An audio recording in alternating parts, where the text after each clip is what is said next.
Amém? Glória a Deus, igreja. Abra comigo 2 Reis, capítulo 18.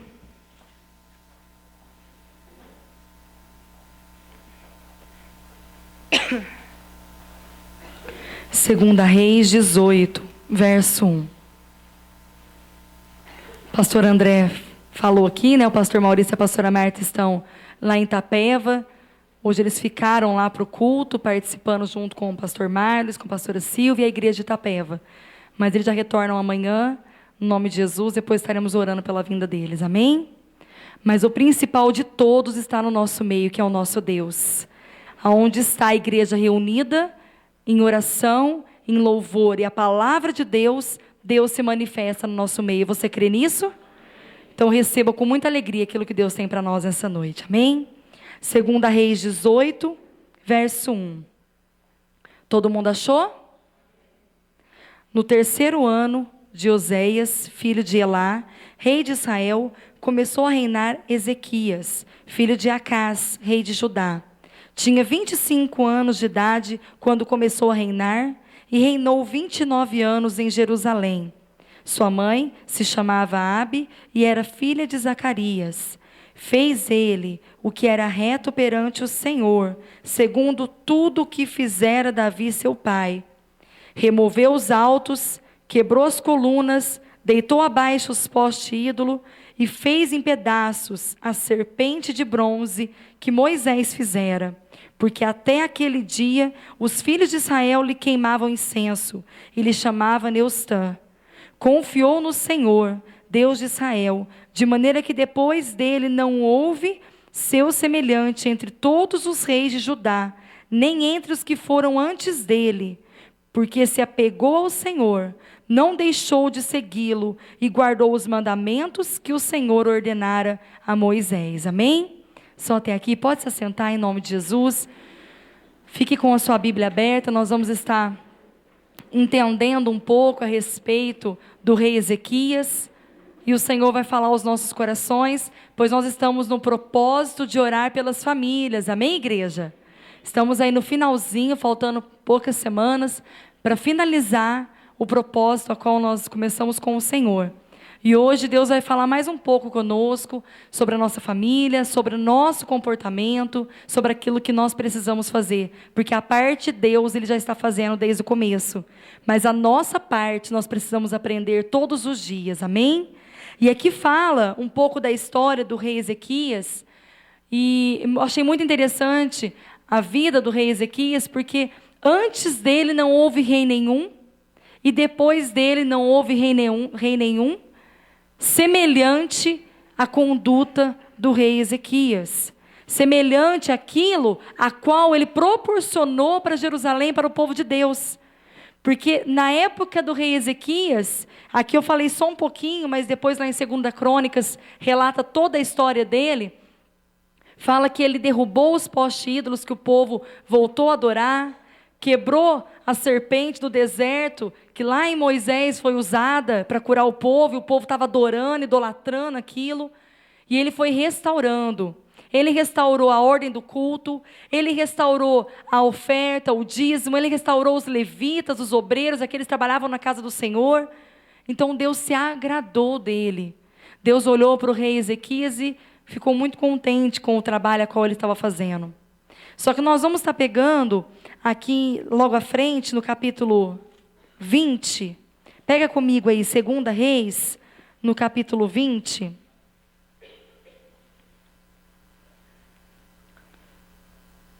Antes de nós pegarmos aqui o 20, vamos lá em 2 Crônicas comigo. Segurei, vamos lá, 2 Crônicas, antes de nós entrarmos aqui. Depois a gente volta. Pega comigo 2 Crônicas 32.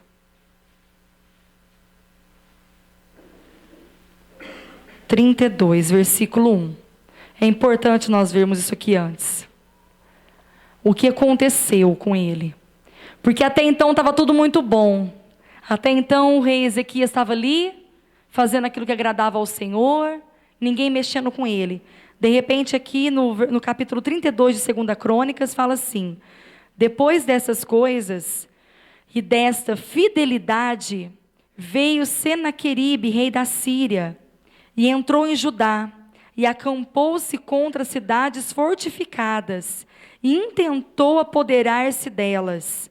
Vendo, pois, Ezequias, que Senaqueribe vinha, e que estava resolvido a pelejar contra Jerusalém, resolveu, de acordo com os seus príncipes e os seus homens valentes, tapar as fontes das águas que havia fora da cidade, e eles o ajudaram.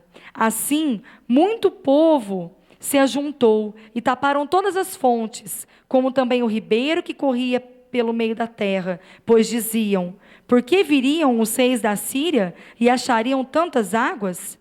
Ele cobrou ânimo, restaurou todo o muro quebrado, e sobre ele ergueu torres, levantou também o outro muro por fora, fortificou a Milo na cidade de Davi, e fez armas e escudos em abundância. Amém? O que aconteceu? Começa aqui no versículo 1 falando, depois destas coisas. Que coisas? Depois dele ter restaurado toda a ordem do culto, depois dele ter quebrado, arrancado do meio do povo de Deus tudo aquilo que desagradava ao Senhor, o inimigo não deixa barato. E aí se levantou um inimigo contra Judá, que foi o rei da Síria, o rei Senaqueribe. Ele se levanta contra o rei Ezequias. E quando ele se levantou contra o rei Ezequias, aí o rei Ezequias falou, não, deixa eu juntar todo o povo, e agora é hora de guerrearmos contra o inimigo. E ele saiu tampando as águas, saiu tampando os buracos aonde havia água em abundância. Para quê? Para que os inimigos se enfraquecessem. Porque na hora que eles viessem até Judá, no caminho eles não encontrariam água. E sem água eles ficariam fracos. Então foi uma estratégia que ele usou aqui na hora. Mas nós vamos ver um pouquinho mais para frente. Acompanha comigo o versículo 21, desse mesmo capítulo. Vamos lá, versículo 21. Então o Senhor enviou o anjo, que destruiu todos os homens valentes, os chefes, os príncipes, no arraial do rei da Síria. E este, com o rosto coberto de vergonha, voltou para sua terra, tendo ele entrado na casa de seu Deus. Os seus próprios filhos ali o mataram à espada. Assim livrou o Senhor a Ezequias e os moradores de Jerusalém das mãos de Senaqueribe, rei da Síria, e das mãos de todos os inimigos, e lhes deu paz por todos os lados. Amém? Mesmo o rei Ezequias tendo arrumado estratégias que Deus foi dando para ele, no contexto aqui, até antes de chegar no versículo 21, Ezequias faz uma oração. E ele se entrega ao Senhor a vida dele, entrega ao Senhor a causa. E quando ele ora e confia no Senhor, essa guerra, aí Deus move, Deus envia um anjo de destruição e mata todo o povo inimigo. E os próprios filhos do rei Senaqueribe matam ele na casa dele. Então essa destruição contra os inimigos do povo de Deus, Deus fez porque ele se voltou ao Senhor, ele se humilhou ao Senhor. Isso para nós hoje, quando nós viemos para a presença do Senhor e começamos a restaurar, porque eu tenho certeza que desde quando começou o propósito da família, cada palavra que você tem ouvido, você tem colocado em prática, amém? Você tem pelejado para fazer se cumprir tudo aquilo que nós temos aprendido. E quando a gente se propõe a algo, o que acontece? O inimigo se levanta. Quando a gente se propõe em falar, não, vou sim, vou restaurar o meu lar, vou restaurar a minha família, vou restaurar a minha casa, vou consertar tudo que está errado. Aí o inimigo se levanta, como aconteceu com o rei Ezequias. Ele se propôs a colocar tudo em ordem, de repente levantou um rei contra ele e contra o povo dele, contra a casa dele. Só que nós temos que entender que quando nós nos humilhamos na potente mão do Senhor, Ele julga a nossa causa. Ele vai à nossa frente. Por mais que possamos usar de estratégias humanas, como Ele usou aqui no começo. Vou enfraquecer, vou tampar as águas. Mas o inimigo não desistiu por causa disso. Então a nossa estratégia humana não vai ter um êxito final bom. Mas a estratégia que vem de Deus. E quando nós entregamos a Deus os nossos inimigos, Ele faz a nosso favor. Amém? E eu gostaria que você pensasse na sua casa. O que você tem orado nesses dias que quanto mais você ora, parece que está ficando pior? Sabe aquela coisa? Estou orando tanto, pastora Camila, ó, desde quando começou aqui. Eu oro por fulano, por outro, por essa causa, por aquela causa. Parece que eu não estou vendo nada. Permaneça e persevera. Porque o Senhor já entrou na sua guerra. O Senhor já entrou na sua causa. E quanto mais você se humilhar debaixo da mão poderosa do nosso Deus, mais Ele faz a nosso favor. Amém? Até Ele destruir os nossos inimigos. Não vai precisar de você ir lá destruir o inimigo. Ele mesmo vai enviar o anjo destruidor. O próprio inimigo vai se destruir a si mesmo. Porque nós não precisamos fazer isso. O nosso Deus faz por nós. Amém? Então foi o que aconteceu aqui. Aí depois de tudo isso aqui, ele ter vivenciado esse poder de Deus. Porque é poder de Deus quando nossos inimigos são destruídos, não é? Amém? Todo mundo concorda com isso? É bênção. Quando a gente vê que o inimigo não pode contra o povo de Deus. Aí acontece aquilo que nós vamos voltar aqui em 2 no capítulo 20.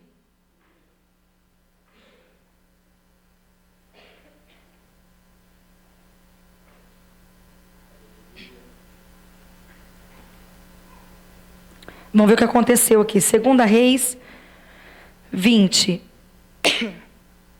Naqueles dias, Ezequias adoeceu de uma enfermidade mortal. Veio ter com ele o profeta Isaías, filho de Amós, e lhe disse: assim diz o Senhor, põe em ordem a tua casa, porque morrerás e não viverás. Vou parar só até aqui, que você vai falar assim, credo. Acabou de ter vitória contra os inimigos, e aí o homem já fica doente, e a doença já é para a morte? Estou entendendo esse Deus, não? Só que o que aconteceu? No finalzinho lá, no versículo 23, você não precisa de voltar, eu só vou ler para você, porque eu acho que eu não li esse versículo. Fala assim, muitos traziam presentes a Jerusalém, ao Senhor, e coisas preciosas a Ezequias, rei de Judá, de modo que depois disso foi enaltecido à vista de todas as nações. Sabe o que aconteceu com o rei Ezequias depois que ele teve vitória? Ele se engrandeceu. Ele se sentiu a pessoa mais poderosa. Ele ensoberbeceu o seu coração. E por isso cai nessa parte aqui que veio uma doença sobre o rei Ezequias e a doença era de morte. Por quê? Porque quando nós temos vitória, muitas das vezes o nosso coração se inflama e nós achamos que coisa mais boa, tive vitória. E a gente sente a pessoa melhor do mundo. Na verdade, a vitória vem por causa do Senhor, não por causa de nós. Amém? E aí aconteceu isso aqui, dele ficar doente, só que uma coisa que o profeta Isaías falou para ele, eu quero que você acompanhe comigo. Aqui no versículo 1 mesmo, fala assim, lhe disse assim o Senhor, põe em ordem a tua casa, porque morrerá e não viverá. Olha o que Deus queria. Deus queria que o profeta, que o rei, colocasse a casa dele em ordem. E usou o profeta Isaías para ir até ele. Aí Deus falou para o profeta Isaías, vai lá na casa do rei e fala para ele. A soberba cresceu no coração dele demais. Ele está se sentindo muito bom. Então agora é na casa dele que vai ser tocada, se ele não colocar em ordem. É na família dele. Quando se fala de casa, se fala de família. E aí, aqui Deus falou assim, ó, a sua doença é de morte. Então, como você vai morrer, deixa tudo certinho com a sua esposa, com os seus filhos, para não ter problema. Se hoje Deus desse uma sentença para mim e para você, que nós não iríamos passar de hoje, uma sentença de morte, ou se Jesus voltar, como está aí acontecendo, né? Nós estamos no final dos tempos, vocês devem estar vendo acontecer furacão, terremoto, agora no sábado vai ter a junção lá dos planetas, está tudo acontecendo. Jesus volta. Sua casa está em ordem?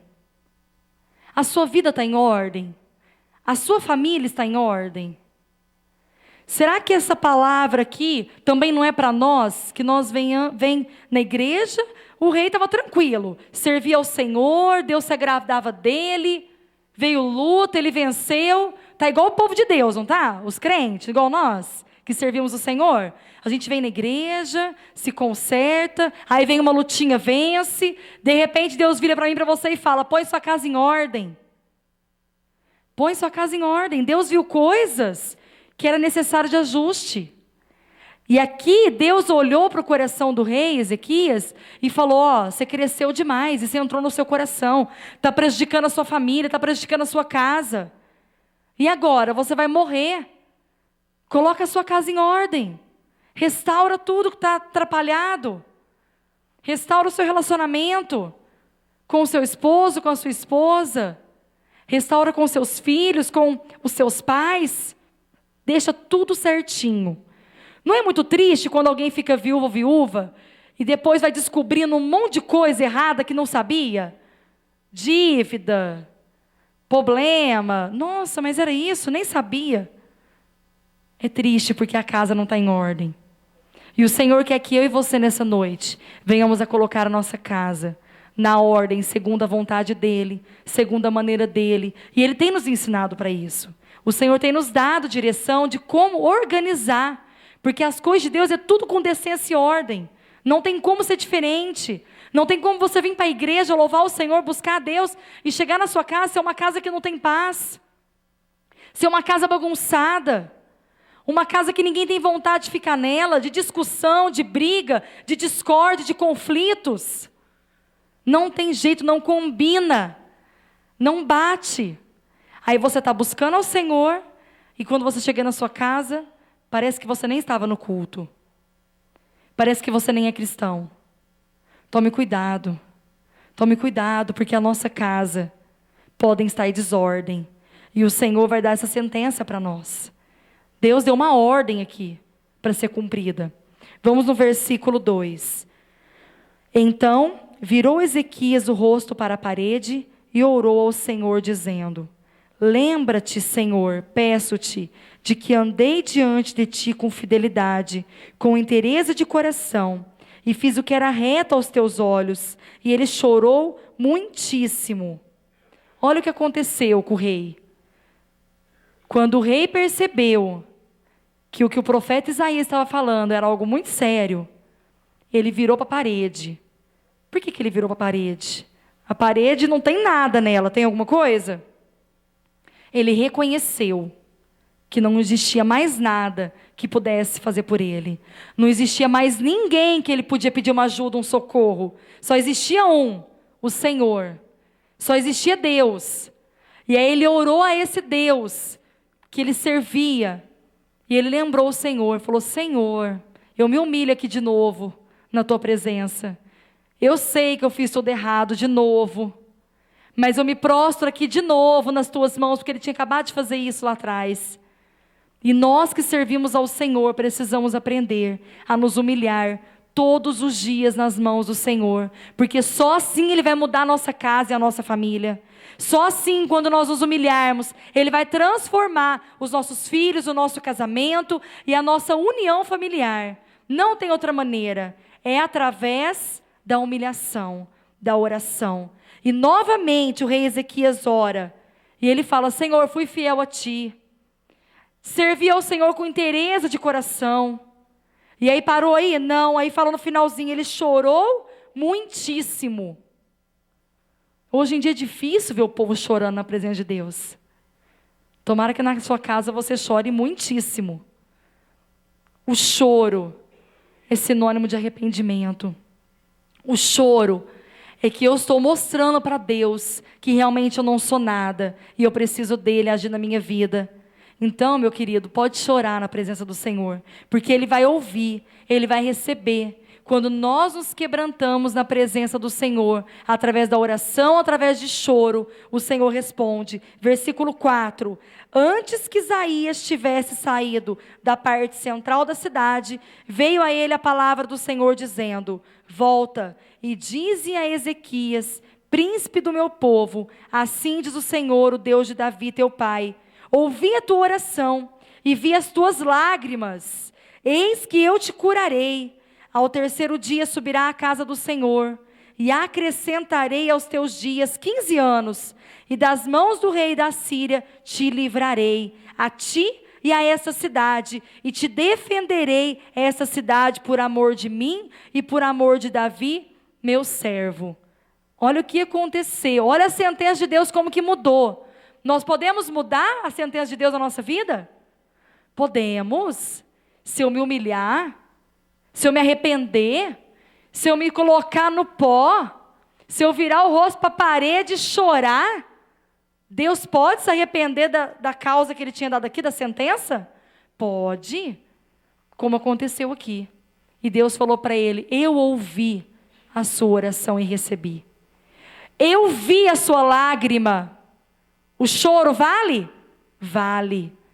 Choro de arrependimento vale na presença de Deus, porque é o que Deus espera de nós. E quando Deus fala para Isaías: Isaías, volta lá. Volta. Isaías ia ter falado assim: Senhor, não. Ele vai achar que eu sou o quê? Acabei de falar que o homem estava doente e ia morrer. Mandei ele pôr a casa dele em ordem. Agora eu nem bem saí da cidade, o senhor está mandando eu voltar lá e falar para ele: ó, rei, não é isso não. Mudou aqui um pouco, a conversa mudou. Deus falou: vai e fala. E na hora que Isaías falou, o rei recebeu, porque foi sentença vinda de Deus. E Deus falou: te curarei. E não só te curarei, acrescentarei mais 15 anos de vida para você usufruir. Acrescentarei mais 15 anos para você poder ver sua casa em ordem, ver sua casa restaurada, ver as coisas acontecerem.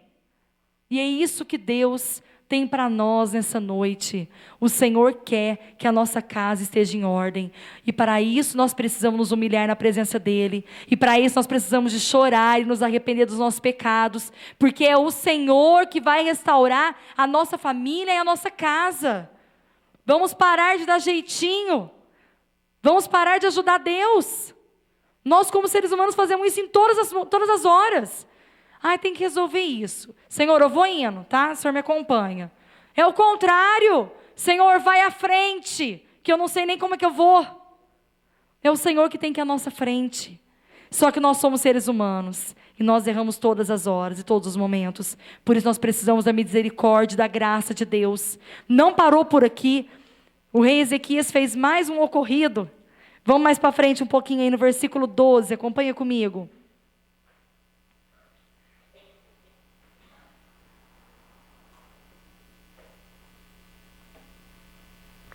Versículo 12. Nesse tempo, Merodach-Baladã, filho de Baladã, rei da Babilônia, enviou cartas e um presente a Ezequias, porque soube que estivera doente.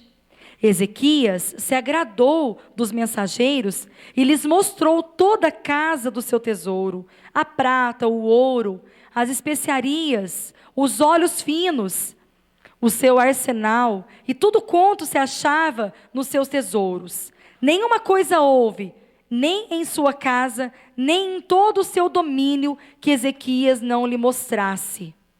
Então Isaías, o profeta, veio ao rei Ezequias e lhe disse: que foi que aqueles homens disseram, e de onde vieram a ti? Respondeu Ezequias: de uma terra longínqua vieram da Babilônia. Perguntou ele: que viram em tua casa? Respondeu Ezequias: viram tudo quanto há em minha casa. Coisa nenhuma há nos meus tesouros que eu não lhe mostrasse. Olha o que aconteceu com o rei. Tinha acabado de ser curado. Isso é bênção? Deus tinha acabado de dar mais 15 anos de vida para ele. Isso é bom? Muito bom. Deus mudou por causa da humilhação diante dele. Só que daí, o diabo é muito astuto, ele não vai deixar nada barato. Entenda uma coisa, igreja. Você nunca vai poder parar de lutar pela sua casa, pela sua família, pelos seus. Isso vai ser uma coisa constante, enquanto Jesus não voltar.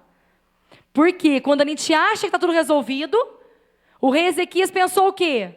Tudo certo. Minha casa em ordem, ok. Fui curado? Ok. 15 anos de vida a mais, bênção demais. Estou tranquilo. Aí o rei da Babilônia falou, não, fiquei sabendo que o rei Ezequias estava doente. Leva lá, mensageiro, um presentinho para ele. Entra na onde? Na casa dele. Entra na casa. E vê tudo que tem na casa dele. Aí o rei Ezequias, achando que estava tudo certo, tinha acabado de chorar diante de Deus, tudo resolvido, recebeu os mensageiros, gostou do presente, porque o diabo não é bobo, ele não vai chegar gritando feio para nós. Ele vai chegar bonitinho. Ó, um presentinho para você, quer te comprar, como ele comprou o rei Ezequias. E aí o rei falou, não, pode entrar. Gente, fica à vontade. O que vocês querem ver? Meus tesouros? Está aqui, ó. O ouro, a prata, as pedras preciosas. O que mais vocês querem ver? Não, vamos entrando. Quer ver o palácio inteiro? Pode ver tudo. Viu tudo. Tudo o que tinha na casa do rei. E eu quero te perguntar. Quantas vezes você tem deixado o inimigo entrar dentro da sua casa? Dentro do lugar de intimidade que é a sua família. Dentro do seu lar. Como assim? Ai não, pastor, agora já está ficando louca. Eu não abri a porta jamais para o inimigo entrar. Será que não? Nós abrimos quando nós expomos a nossa vida. Para quem você tem exposto a sua vida? Para quem você tem mandado foto de tudo que você faz? Para todo mundo ver. Nas redes sociais, o que você tem colocado? Aí o inimigo não vai ver não. Vai ver, todo mundo vai ver, mas o inimigo, não vai ver não. Aí a gente tem que ser muito bobo para acreditar nisso, né? Que o inimigo não está vendo. Ele está esperando nós abrirmos a nossa casa. Nós darmos o endereço para ele entrar. Te dou o endereço, diabo, ó, é rua tal, tal, tal. Meu esposo chama tal, meus filhos chamam assim, assim, assim. Lá em casa eu estou passando esse problema. E aí eu vou deixando o inimigo entrar na minha casa. E ele vai olhar tudo o que eu tenho. E ele vai querer tudo o que eu tenho. Como aconteceu aqui.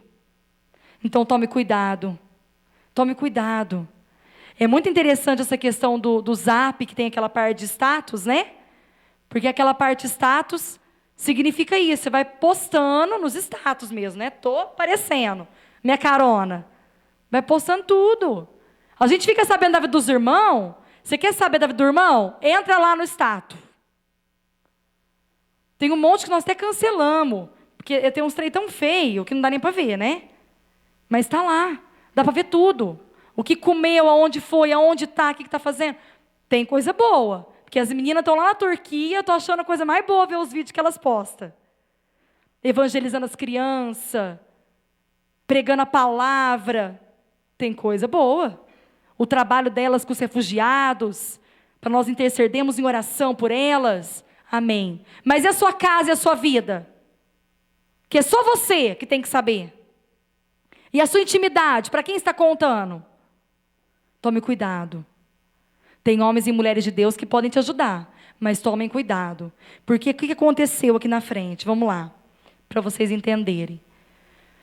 Nós paramos no 15. Então, 16. Então disse Isaías a Ezequias: ouve a palavra do Senhor.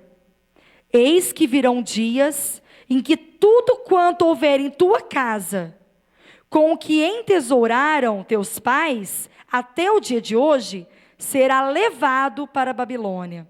Não ficará coisa alguma, disse o Senhor.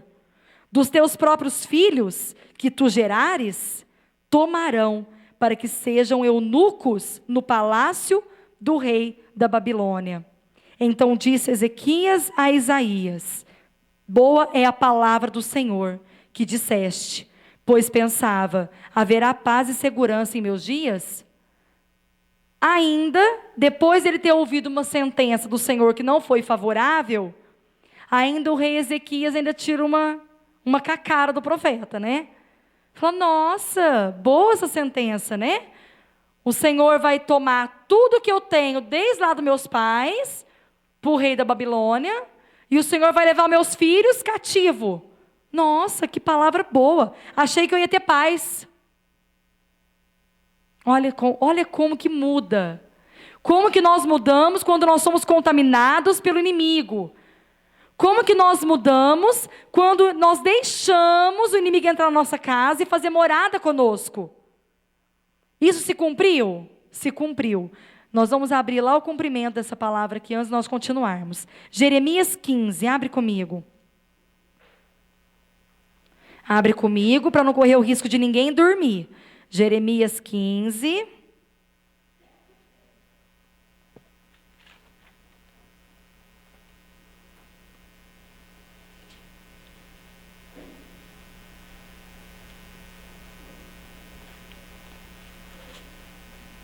Do 1 ao 4.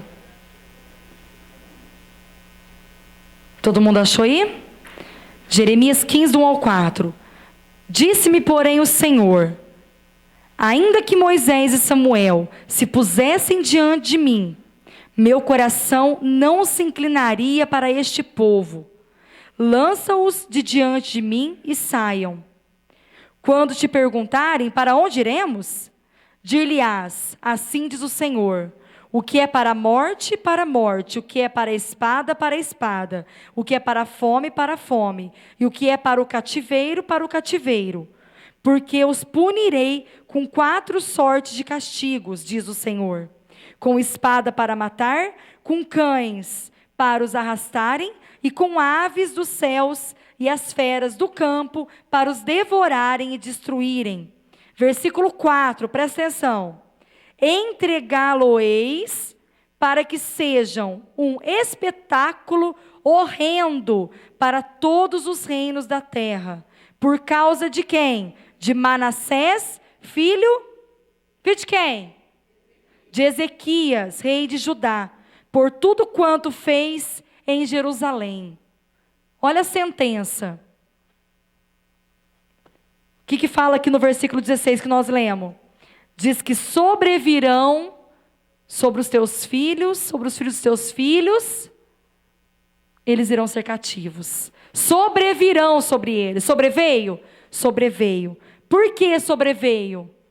Por falta do posicionamento do rei Ezequias. Então eu quero te falar uma coisa. Não adianta só você orar e se arrepender e se humilhar e chorar. É necessário vigiar e se posicionar. Porque se o rei Ezequias tivesse se posicionado, o inimigo não tinha entrado na casa dele. O nosso posicionamento faz a diferença. Capítulo 21, logo à frente, aí para nós encerrarmos. Tinha Manassés 12 anos de idade quando começou a reinar. É a segunda Reis, eu voltei, tá, irmão? Segunda Reis 21. Tinha Manassés 12 anos de idade quando começou a reinar e reinou 55 anos em Jerusalém. Sua mãe chamava-se Efizibá. Fez ele o que era mal perante o Senhor, segundo as abominações dos gentios, que o Senhor expulsara de suas possessões, de diante dos filhos de Israel. Pois tornou a edificar os altos que Ezequias, seu pai, havia destruído, e levantou altares a Baal, e fez um poste ídolo, como que fizera Acabe, rei de Israel. E se prostrou diante de todo o exército dos céus, e o serviu. Edificou altares na casa do Senhor, da qual o Senhor tinha dito: em Jerusalém porei o meu nome. Olha o que aconteceu.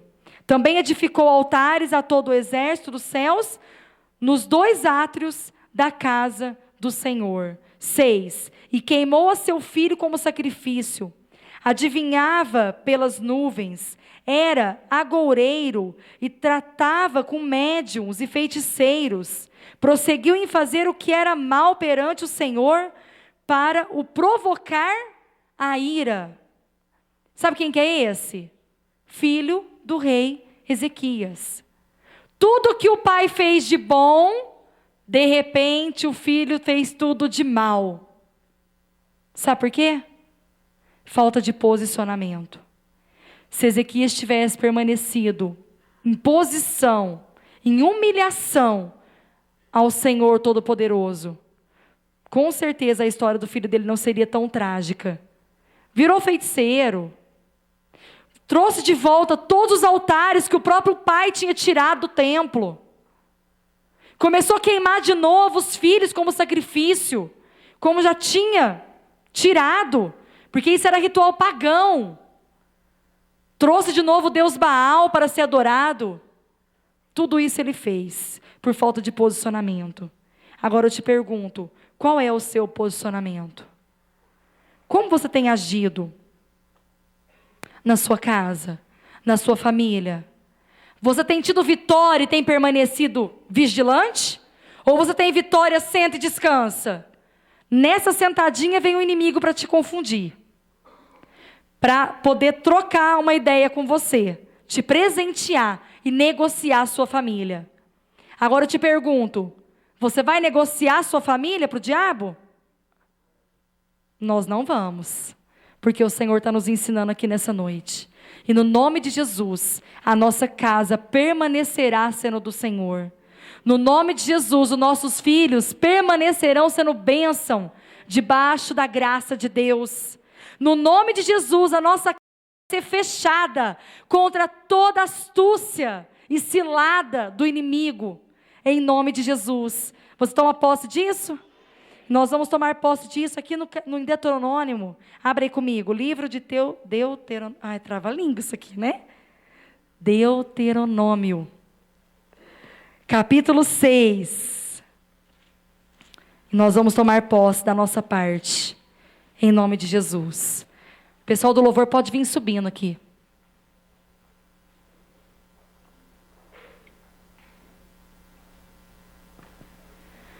Versículo 4. Deuteronômio 6, 4. Ouve, Israel, o Senhor nosso Deus é o único Senhor.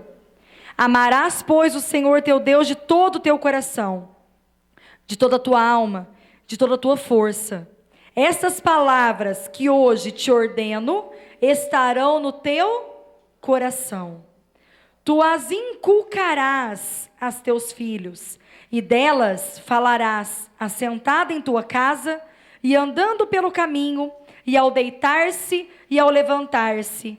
Também as atarás como sinal na tua mão, e te serão por frontal entre os olhos.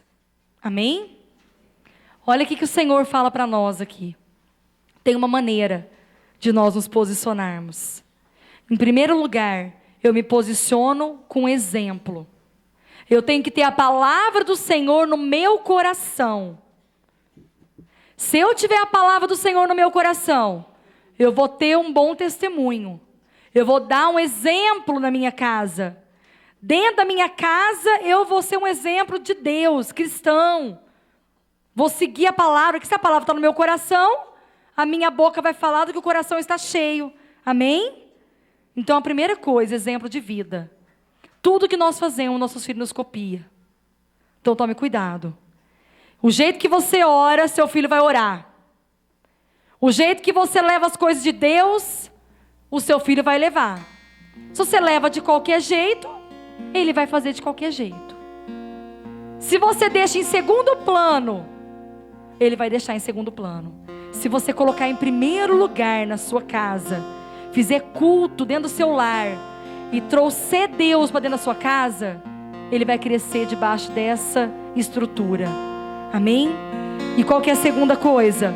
Inculcar a palavra de Deus na vida da nossa família, dos nossos filhos, na nossa casa.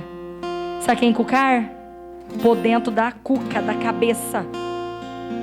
Põe, fala. Fala de novo. Não falou para falar só uma vez. Fala andando, fala dentro da casa, fala no caminho, fala deitado, fala sentado. Aonde você estiver. Tô brincando no parque. Fala da palavra de Deus. Mostra para o seu filho tanto que Deus é bom. Fala do amor dele. Estamos no caminho, no carro, indo para algum lugar. Fala. Estamos indo deitar para dormir. Fala. Estamos comendo. Fala. Não perca a oportunidade de falar da palavra de Deus dentro da sua casa. Quanto mais a palavra de Deus tiver sido ministrada dentro da sua casa, menos poder o inimigo terá de entrar. Você crê nisso? Amém? O casal a mesma coisa. Leiam junto a palavra. Orem juntos. Se fortaleçam. Traga o Senhor para dentro do seu casamento, para dentro do seu lar, da sua família. E aonde você estiver, isso vai ser um hábito. Aí se você for no aniversário de família, lá vai você falar de Jesus. Se você vai num casamento, você vai esperar uma oportunidade para falar do amor de Deus, porque você aprendeu o princípio. Aonde você estiver, a palavra de Deus tem que estar no seu coração e na sua boca. Amém? Vamos orar por isso? Fique em pé em nome de Jesus. Nós vamos pedir para o Senhor nesta noite nos ensina. Essa palavra, igreja, foi para mim em primeiro lugar, porque todos os dias nós acordamos com pessoas olhando para nós. Sabe quem que são eles? A nossa família. Todos os dias nós acordamos com pessoas esperando o nosso exemplo para ver o que nós vamos fazer. Sabe quem são eles? Os nossos filhos, a nossa casa, a nossa família. Está esperando o nosso posicionamento. E se nós não nos posicionarmos, nós colheremos consequências disso. Então você que nessa noite quer tomar posse dessa palavra, você que nessa noite quer a palavra de Deus dentro do seu coração e quer ministrar ela dentro da sua casa, nós vamos orar por isso. Eu gostaria que você fechasse os seus olhos, colocasse a mão no seu coração, pedisse para o Senhor que você pudesse ser realmente esse exemplo, esse instrumento dentro do seu lar. Pedisse para o Senhor te mostrar aonde está a sua falha, o seu erro, aquilo que é a sua parte fazer que você não está fazendo. O Senhor nessa noite vai nos mostrar, porque muitos dos nossos filhos estão colhendo consequência, porque nós como pais não estamos fazendo a nossa parte. Você que é homem, você é o sacerdote da sua casa. Inculca a palavra na sua esposa, não só nos seus filhos. Inculca, fale, exorte, discipline. Deus vai requerer isso de vocês, homens. É papel de vocês trazer a sua família para a casa do Senhor. Quantos aqui estão perdendo tempo em fazer tantas coisas de culto e não vêm para a casa de Deus? Conserta a sua casa, põe em ordem a sua casa nessa noite, em nome de Jesus. Senhor, nós queremos, Deus, nós queremos colocar a nossa casa em ordem, Senhor. Tem misericórdia de nós, Deus, porque nós negligenciamos a sua palavra, porque nós ouvimos todos os dias o teu evangelho, ouvimos falar do teu amor, da tua verdade, e não praticamos na nossa vida. Perdoe as vezes que nós deixamos o inimigo entrar dentro do nosso lar, através de coisas que falamos, de foto que postamos, através, ó Deus, daquilo que nós estamos assistindo, vendo. Tem misericórdia, Senhor. Tem misericórdia de cada um de nós, quando nós não conseguimos fazer a nossa parte de cristãos, quando nós não oramos na nossa casa, quando nós não lemos a palavra para os nossos filhos, quando nós não fazemos o culto doméstico e ministramos a tua presença no nosso lar. Deus, tem misericórdia de nós.